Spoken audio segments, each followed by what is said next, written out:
All right, guys, this is our lesson on factors and greatest common factors. This is our first learning target in number systems. So let's do a little bit of review on factors. You should have your notes in front of you and a pencil and follow along with me. All right. All right, so our first vocabulary word is factors, which should not be new to you. Factors are numbers that divide evenly into another without a remainder. Okay, so it's like if I have 42 here, divided by 7, that gives me 6. So what that means is both 7 and 6 are factors of 42. Okay? That's what factors means. It means you have no remainder. No remainder. Okay? So go ahead and write that down. If at any point I am talking too fast or you need to write some more notes down, just pause the video, take that time and pause it, and then write down what you need to. All right? All right, so let's ask yourself a couple questions. Is 6 a factor of 35? Does 6 times something give me 35? Well, that's a no. Okay? No. Is 8 a factor of 63? No, because 8 times nothing gives me 63. Is 12 a factor of 72? Yes, because 12 times 6 gives me 72. Okay, so those are both factors.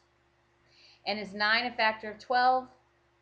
No, because 9 times nothing gives me 12. Okay, so those are factors.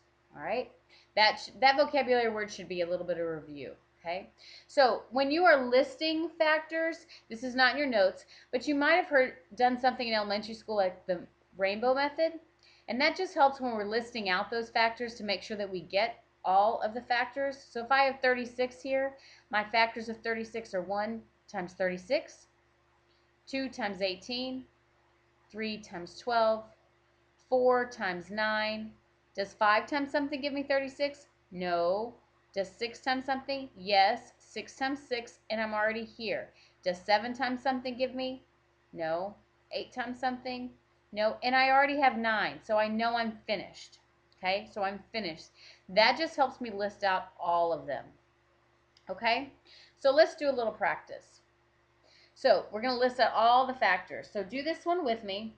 All right, so 24. So we're going to use the rainbow method here. Now some of you might just do 1 times 24, 2 times 12, and that's fine if you want to do it that way. I actually just prefer the rainbow method to make sure that I get everything. So I'm going to do 1 and 24, and I know that 2 times 12, and I know 3 times 8, and 4 times 6. Does 5 times something give me 24? No, and I already have 6, so I know I'm finished. Those are all my factors.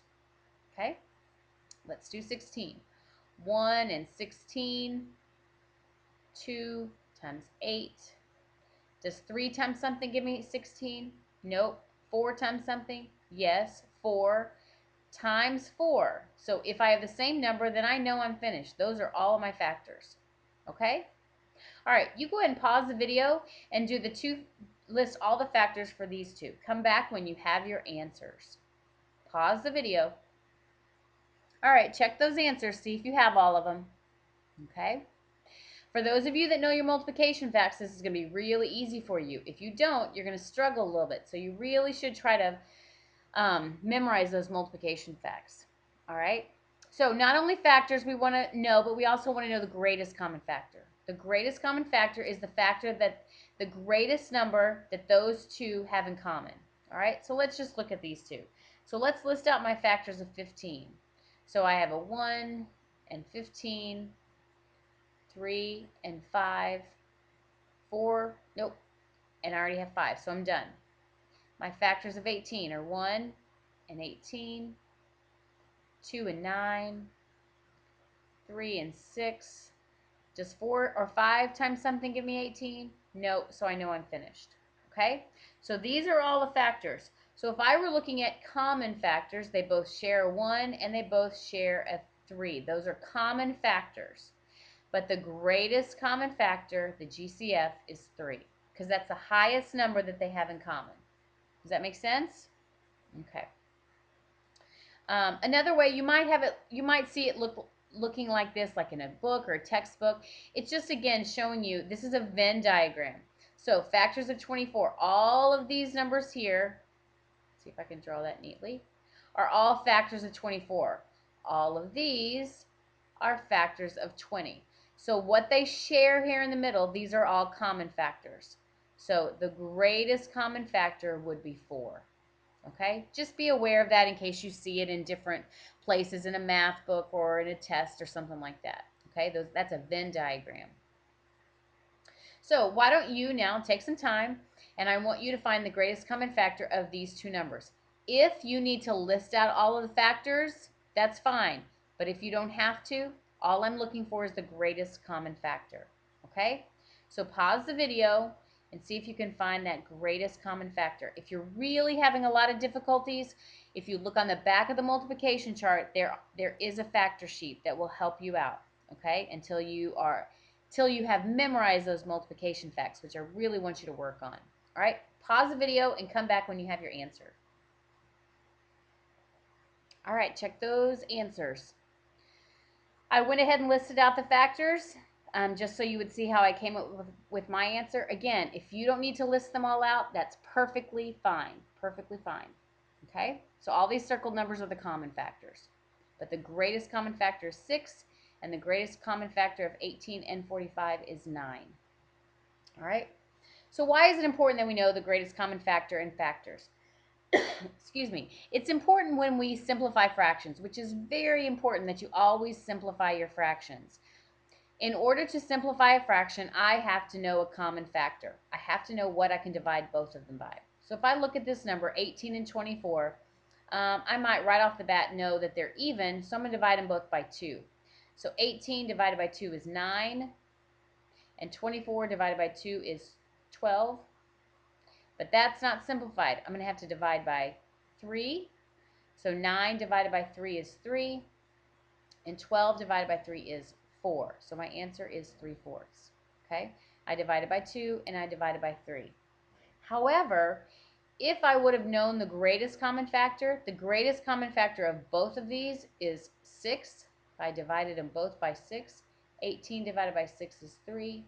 24 divided by 6 is 4. Oh, looky there.